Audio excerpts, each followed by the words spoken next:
Festival season हो और घर में मिठाइयाँ ना बने, ऐसा तो मुमकिन नहीं होता। चलो इसी खुशी में आज बनाते हैं नारियल और खोए की इतनी टेस्टी बर्फ़ी कि आप इसे झटपट बना के अपने घर में सर्व कर सकते हैं किसी भी मेहमान के आगे। तो कोई ये नहीं बता पाएगा कि ये आपने बनाई है। इतनी ज़्यादा टेस्टी और डिलीशियस बर्फ़ी ये बनती है कि आप इसे झटपट बना सकते हैं। अस्सलाम वालेकुम। मेरा नाम नाज़मा है और आज मैं आपके साथ खोए और नारियल की बर्फ़ी की ऐसी रेसिपी शेयर करूंगी कि आप इसे घर में बहुत आसानी से बना सकते हैं। चलिए इसे बनाना स्टार्ट करते हैं। सबसे पहले हम किसी भी बर्तन में इसकी चाशनी रेडी करेंगे। उसके लिए हमने लिया है 2 कप चीनी और 1 कप पानी। अब इसको डालने के बाद हमें इसकी 2 तार की चाशनी बनानी है।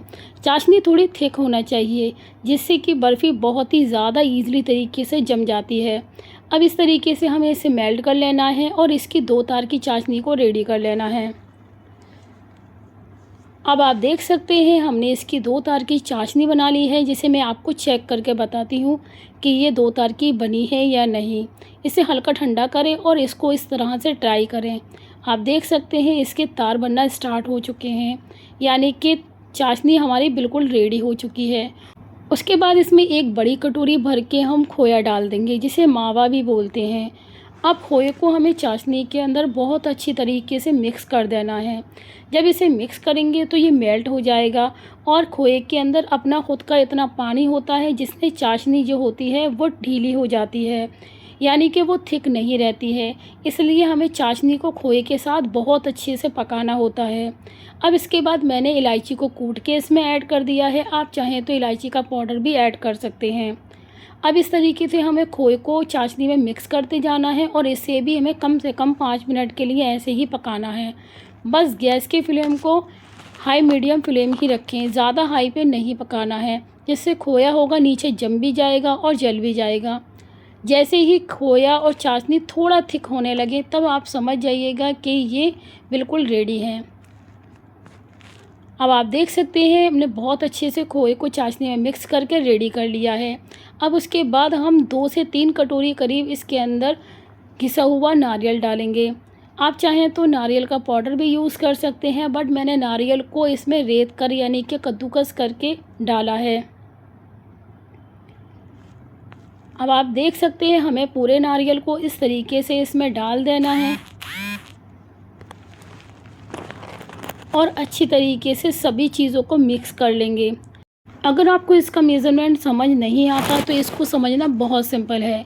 उसके लिए आपको ये जानना होगा, अगर आप 300 ग्राम सूखा नारियल लेते हैं तो 300 ग्राम चीनी लेनी है और 300 ग्राम ही मावा लेना है, यानी कि खोया। हमें तीनों का मेज़रमेंट बराबर रखना है, जब ही हिसाब से ये खोए और नारियल की एकदम परफेक्ट बर्फ़ी जमेगी। और मैं बाकी का मेज़रमेंट कैप्शन में दे दूँगी, वहाँ जाके आप देख सकते हैं और इसे बहुत आसानी से अपने घर में बना सकते हैं। ये इतनी सिंपल तरीके से बन जाती है और खाने में बिल्कुल बाज़ार जैसी लगती है।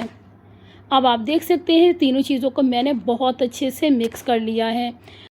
इसमें आप 2 टेबल स्पून कम से कम हमें घी ऐड करना है। वो वीडियो मुझसे स्किप हो गई थी, मैं आपको इसलिए पहले से बता दे रही हूँ। अब उसके बाद वो तीनों चीज़ें मिक्स कर ली थी। उसके बाद हम थाली में घी लगा लेना है। थाली में हमें अच्छी तरीके से घी को स्प्रेड कर देना है। उसके बाद जो हमने मिक्सचर तैयार किया है वो मिक्सचर हम थाली में डालते जाएंगे। अब इसके बाद हमें इसे अच्छी तरीके से फैला लेना है।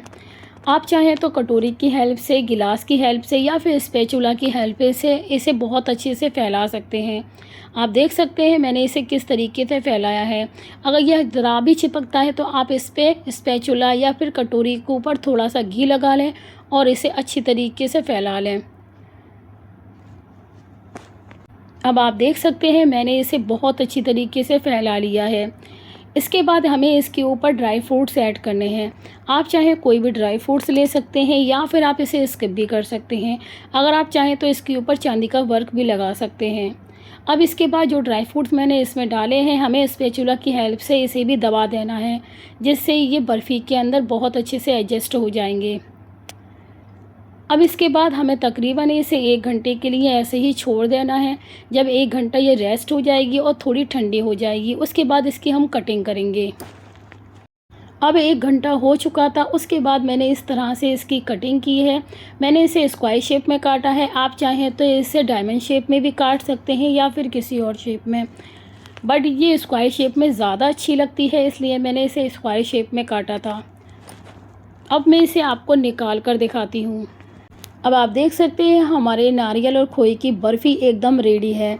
अब ऐसे आप कैसे भी सर्व कर सकते हैं। उम्मीद करती हूँ मेरी ये रेसिपी आपको बहुत पसंद आई होगी। अगर पसंद आई है तो कमेंट्स में ज़रूर बताइएगा कि ये आपको कैसी लगी। अगर अच्छी ना भी लगे तो भी आप मुझे बता सकते हैं। अब मैं आप इसे तोड़ कर दिखाती हूँ ये कितनी ज़्यादा सॉफ्ट बनी है और मुँह में खुल जाने वाली ये बर्फ़ी वाक़ई सबको बहुत पसंद आएगी। सो प्लीज़ ट्राई ज़रूर करिएगा। और अगर आप मेरे चैनल पे न्यू हैं तो प्लीज़ मेरे चैनल को लाइक, सब्सक्राइब और शेयर ज़रूर कीजिएगा और मेरे इंस्टाग्राम पेज को फॉलो करना बिल्कुल मत भूलिएगा। मिलते हैं नेक्स्ट वीडियो में। अल्लाह हाफ़िज़।